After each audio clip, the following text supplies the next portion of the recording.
Our Marc Watts is live now in South Central Los Angeles with tonight's report. Hello, Marc. Hi, Jerry, Jane. I'm sitting outside a South Central LA home where I sort of lived for 24 hours. Exactly 2 weeks ago today, I felt, in order to properly tell this upcoming story of this 10-year-old boy whose life has been absolutely ruined by violence, I felt that I had to move in with the family and live with the boy. Before I show you exactly who he is, let me introduce you to the rest of the neighborhood.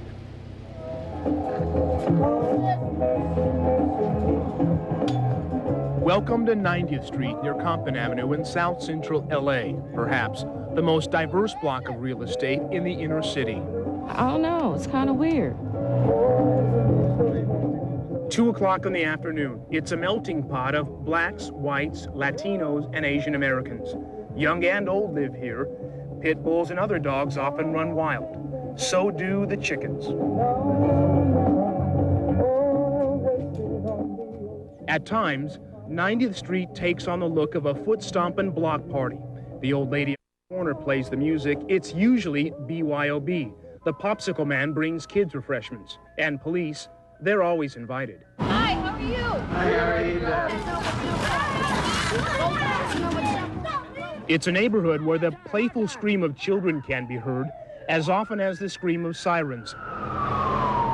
Make no mistakes, this block is owned and operated by gangs. So, once a day, the streets are cleared of kids' play, so two rival gangs can engage in senseless gunplay. 3 o'clock p.m. You can set your watch by it. You can set your watch by it. And more than fear is excitement. Why you guys fighting each other? We don't get along. Something gonna go down today? No. They just start shooting down the street. The bullets can go anywhere. The shooter, we shoot back. That's all. I mean, you guys go right head to head, right in front of each other. 10-year-old Ricky Allen has been dodging the bullets for much of his young life. He has a front row season ticket to the daily war games. Unfortunately, he has seen about all the live action he can handle. When I see a pile of people ganging up on one house, I scoot back. You ever run in the house or hit the floor? Yeah. Sometimes you gotta hit the deck, huh? Yeah. 3:30. My 24-hour companionship with Ricky revealed a life of constant exposure to frightening brutality. 5 years ago, someone tried to kill Ricky. The scar you see above his lip was caused when a broom handle was thrust through his jaw. He fell through a glass coffee table 3 years ago and crashed head-on into a telephone pole on a skateboard when he was 8. Physically, he's okay, but Ricky receives almost daily psychiatric treatment for a host of mental disorders and symptoms of post-traumatic stress syndrome. Symptoms such as depression, anger, and sleep disturbances. Which all this stuff never happened to me. Ricky is the second oldest child. He and his family often talk about moving, but they're stuck. His mom is unemployed, his dad is in prison, and really, the only foundation he has to base his life upon is what he sees on the streets. 4 p.m. Ricky, Kenisha! Get back over there. Get down here. Don't you see what they doing? Dion, move.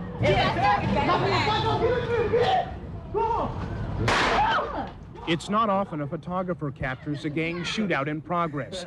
These pictures are dramatic. But for the kids living here, it's just a rerun of yesterday. It's funny because sometimes we're so used to it that when it's late, everybody's disappointed. I'm not scared, because I see it every day. Well, body laying in the street for most of these kids, it doesn't faze them very much. It doesn't seem to, at least outwardly. All signs of stress, however, are not obvious. Some symptoms of shell shock show up while sleeping. One time I had a dream that me and my sister and my mom was going to the grocery store, and then they started shooting, they shot us all. 5 p.m. No one was injured in this shootout, and deputies eventually arrested the gunman. Scenes like this discouraged Ricky from joining a gang. It was hard to believe he even thinks about being in one.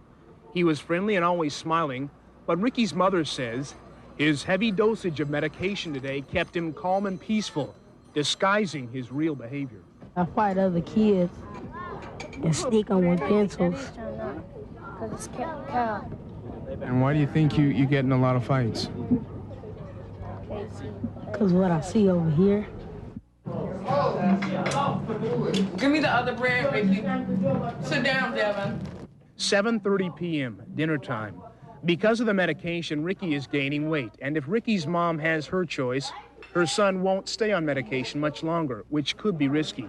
When not sedated, he's very hyperactive, defiant, and destructive. 9 p.m. Surrounded by all these kids, I felt like a big brother, something Ricky and all his little brothers so desperately need. I was also kind of scared, because the reminders of violence seemed to keep knocking at the door. Gunshots outside could be heard above the TV noise. I know they heard them, but no one even mentioned anything about it. Maybe if I had or could do better for myself, then I could pick up and take them away from it.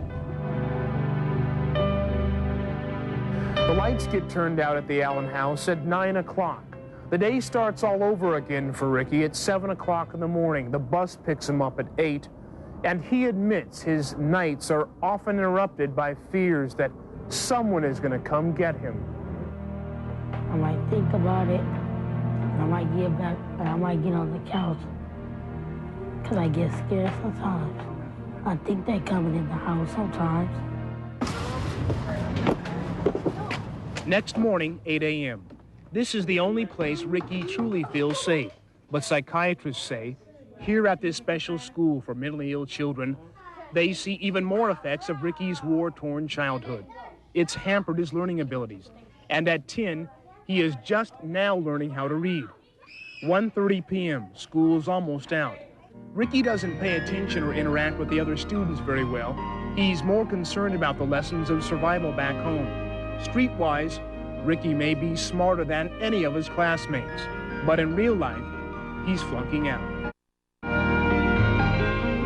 Right now, he's at the point where they think hospitalization might be good for him. Medication doesn't seem to be working. Instead, it's like this is the last resort for him now. So instead of his condition getting better, it seems to be worsening.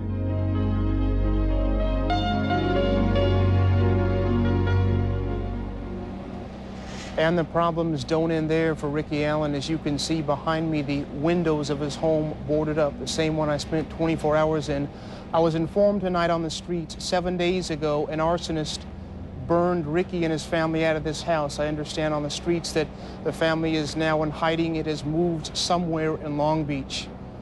For some people and for some kids in this neighborhood, the problems just never seem to end. Coming up in part 3 of Shell Shock tomorrow, a story on where kids turn to for help. Where do shell-shocked children go for help? A fantastic hospital that does a remarkable job of rehabilitating shell-shocked children and returning them to the mainstream of society. That all coming up in part 3 tomorrow. Jerry, Jane. Mark, thanks. Your decision to spend the night with that family was a very effective way to tell a very sad story. Ricky, definitely shell-shocked, you know, literally growing up fighting for his life.